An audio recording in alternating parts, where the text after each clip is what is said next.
Bom dia, meus amados, graça e paz a todos. Vamos dar início então nessa manhã ao nosso devocional matinal. Convido todos vocês a abrirem suas Bíblias em Mateus capítulo 4, a partir do versículo 18. Mateus capítulo 4, do versículo 18 ao versículo 22. Esse será o nosso texto desta manhã. Mas antes disso, vamos orar, vamos falar com Deus. Senhor, nosso Deus, Pai querido, queremos te agradecer, Senhor Deus, que o Senhor nos conduz, nos dá vida, nos dá, Senhor Deus, esse novo dia. Queremos te suplicar, Senhor Deus, por tantas coisas que é de difícil compreensão, a maldade do homem, mau julgamento, mau posicionamento, pessoas buscando aparecer diante de momentos tão críticos. E que o Senhor tenha misericórdia, Senhor Deus, de nós. Que o Senhor nos dê sabedoria, prudência no falar. E assim, Senhor Deus, possamos descansar em Ti. Queremos nesse momento suplicar pela meditação da Tua Palavra, que ela possa encontrar, Senhor Deus, abrigo em nossos corações. Em nome de Jesus Cristo. Amém e amém. Muito bem, meus amados.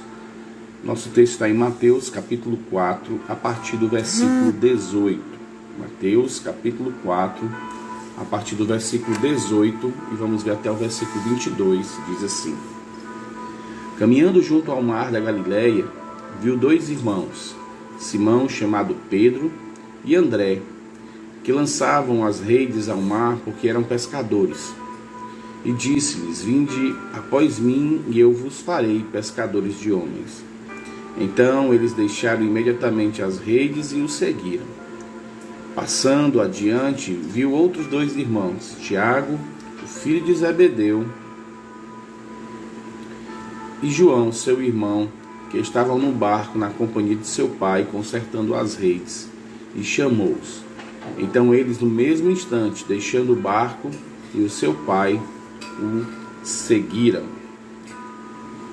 O nosso devocional de hoje, 18 de agosto de 2020, tem como versículo-chave o versículo 19 de Mateus 4, que diz: Venham comigo, e eu lhes mostrarei como se tornar pescador de homens. O tema do nosso devocional é transformação, requer rendição. E diz o seguinte: ser um discípulo de Jesus é andar em obediência e principalmente prestar atenção em tudo que Ele nos manda fazer. Porém, com o passar do tempo, percebemos que esse não é um exercício tão fácil. Deixa eu só pegar aqui o carregador. Um minutinho, tá bom? Pronto. Aqui a carga tá baixa. Ok. Muito bem, porém percebemos que esse não é um exercício tão fácil. Nem sempre conseguimos obedecer-lhe completamente, e se conseguimos fazer, não é com perfeição. Tudo isso decorre de uma questão simples, a nossa limitação, pois nossa humanidade nos deixa nessa condição. Se dependermos da nossa própria força ou vontade, não teremos capacidade de fazer tudo aquilo que Deus nos pede. Por isso, Paulo expressa uma das maiores angústias ao afirmar que é um miserável, pois o bem que ele quer fazer ele não faz, e o mal que ele não quer fazer é isso que ele faz. Provavelmente já nos sentimos assim, essa é a nossa condição humana. É verdade que até gostaríamos de realizar tudo conforme Deus quer, mas não conseguimos. Por isso o Evangelho de Jesus é literalmente uma boa notícia. Quando Ele nos convida a tomar o seu jugo, que é suave e leve, o que Ele está dizendo é: eu sou aquele que farei de você uma pessoa diferente. Sou eu que vou transformar a sua vida. Tudo isso acontece por meio da nossa rendição e obediência a Jesus. Isso é o Evangelho. A religião prega as regras e até tentamos cumprir rigorosamente, mas o máximo que conseguimos é nos frustrar e experimentar uma culpa enorme, seguida de um senso de inadequação quase que absoluto diante de Deus. Por isso Jesus nos convida: venha comigo, só eu posso transformar a sua vida. A oração do nosso autor é: Senhor, ajuda a nos rendermos diariamente aos teus pés, que a rendição seja mesmo um exercício diário em nossa caminhada cristã. Muito bem, meus queridos, o nosso texto de hoje fala de Jesus, depois de ter sido tentado, caminhando junto ao mar da Galileia, vendo alguns homens que estavam vivendo a sua vida, estavam trabalhando, sendo produtivos, buscando o seu sustento, talvez tivessem até uma condição financeira boa, e Jesus então chama esses homens para o seguir. Esses homens já conheciam Jesus, já tinham ouvido ele falar, já tinham visto ele em outros lugares. E Jesus convida esses homens para serem pescadores de homem.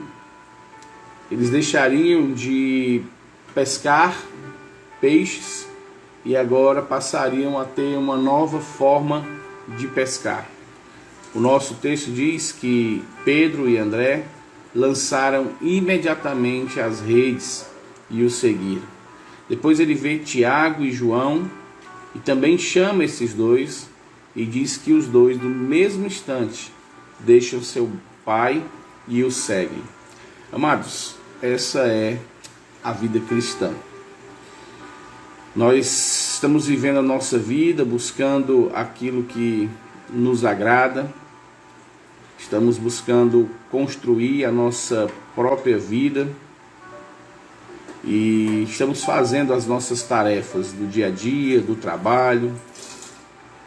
E o Senhor nos chamou um dia para seguirmos a Ele, para sermos seus seguidores, para andarmos no seu caminho, para sermos os seus discípulos. E naquele instante que Ele nos chama, nós estamos tomando as decisões como Pedro, Tiago, João e André, de soltar tudo e simplesmente seguir a Cristo. Não estou dizendo aqui que você deve deixar o seu trabalho e deixar de fazer tudo e agora ficar em casa estudando a Bíblia. Se você tem um chamado mais direto para ser um missionário, ser um pastor, uma educadora cristã, então eu lhe convido sim que você possa procurar o seu pastor, mostrar esse desejo a ele e que Deus então na sua infinita graça e misericórdia lhe conduza a se preparar para servir a Deus de tempo integral. Isso é correto, mas tem que ser feito da forma correta. Quando Jesus nos chama, Ele quer que nós demos a prioridade, na verdade, a Ele. Que a gente deixe de inventar desculpas para não irmos cultuá-lo. E Ele quer que nós deixemos de inventar desculpas quando não queremos fazer aquilo que Ele manda que façamos. Jesus nos chamou para segui-lo. E quando Ele faz isso, Ele quer que nós o sirvamos.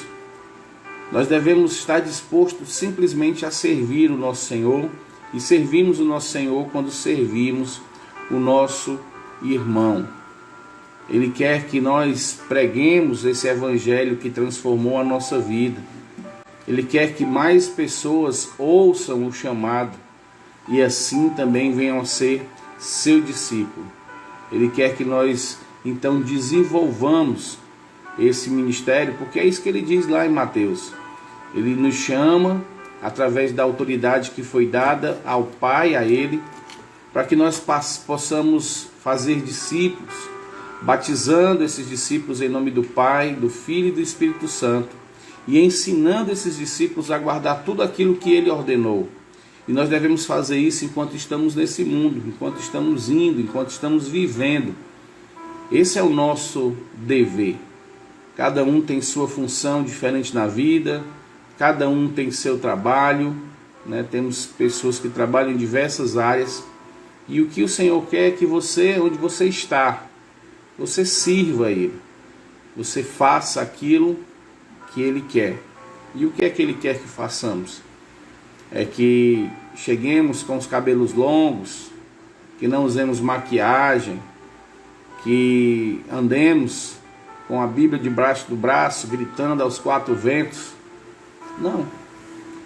O que Ele quer é que onde nós estejamos, nós possamos abrir os nossos lábios e sermos úteis, demonstrar amor através da pregação do Evangelho, se compadecendo daqueles que estão à nossa volta, vendo que essas pessoas estão indo para a destruição, estão indo para o inferno, e que nós sabemos como podemos transformar a vida dessas pessoas através do Evangelho. Por isso que o jugo do Senhor é suave e o fardo é leve. Ele quer que o adoremos, Ele quer que o glorifiquemos com a nossa vida.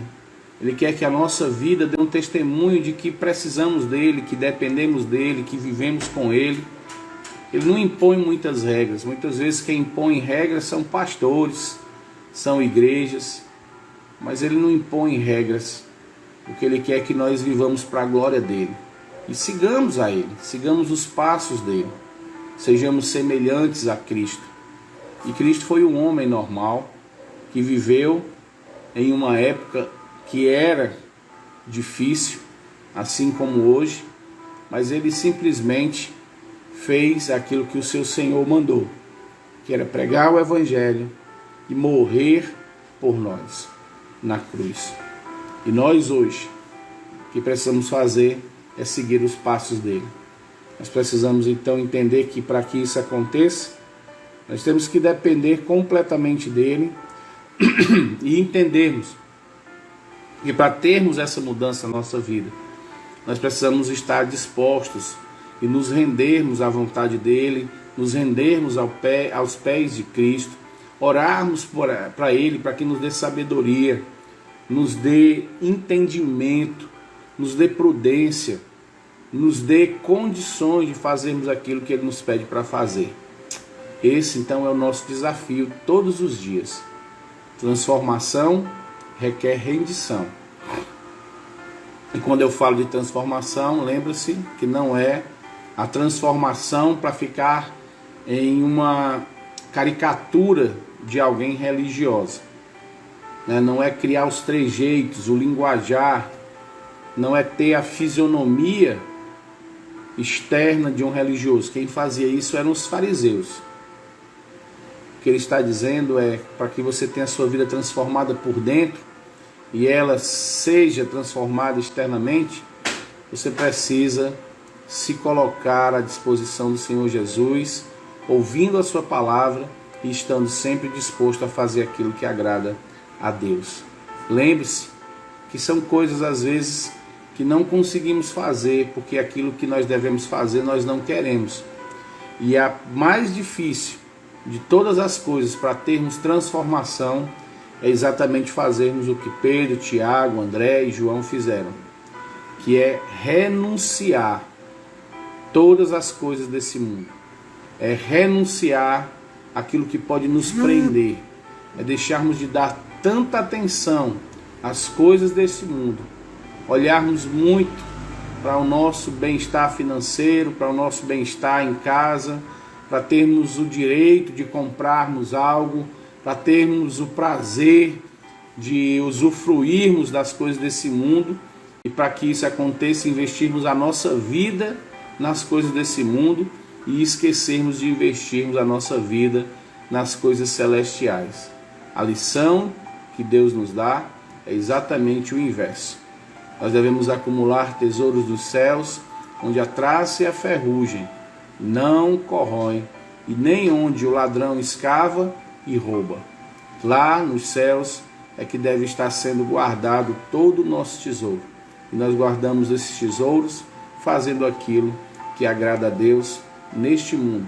É tendo que muitas vezes deixar de lado alguma coisa que talvez fosse satisfatória para nós.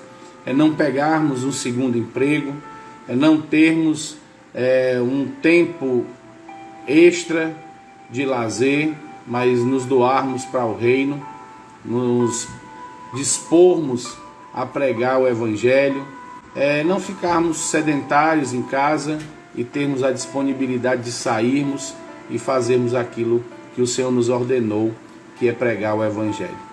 Que Deus nos abençoe, que essa transformação aconteça na sua vida e que você esteja no seu coração à disposição de se render completamente ao Senhor Jesus Cristo. Que Deus abençoe a sua vida. Vamos orar, vamos falar com Deus. Senhor, nosso Deus e Pai, nos ajuda, Senhor Deus, a termos a mesma convicção de André, de Tiago, João e Pedro. Termos, Senhor Deus, a mesma vontade de soltarmos às vezes as redes que nos prendem e que nos impedem de te seguir como deveríamos. Nos ajuda, Senhor Deus, a estarmos atentos ao teu chamado e como servos obedientes nos dispormos a te seguir. Abençoa, Senhor Deus, cada vida nesta manhã, cada irmão nesse momento. Que o Senhor derrame a tua graça, que o Senhor dê coragem, intrepidez, ânimo de fazer sempre a tua vontade. Abençoa, Senhor Deus, cada um deles, para a glória do teu santo nome. Amém, aleluia e amém. Muito bem, meus amados, quero desejar a todos um excelente dia. Abraço aí para o irmão Berg, para a irmã Lidiane, também para o irmão Alberto. Que Deus te abençoe, meu querido, e a Carla, a irmã Creuza, a irmã Euniele. Um abraço também para o irmão Everton, irmã Adriana, que Deus te abençoe. Fernanda também, que Deus te abençoe. E a Roslane também, que Deus abençoe. Irmão Vitor e irmão Nadiane, que Deus abençoe o seu dia. Um forte abraço no coração de todos. E hoje à noite nós temos a escola bíblica ainda com a transmissão, tá certo? Tudo entregarei é o tema da nossa escola bíblica. Aguardo vocês às 19 horas, tá bom? Um forte abraço. Deus abençoe a todos.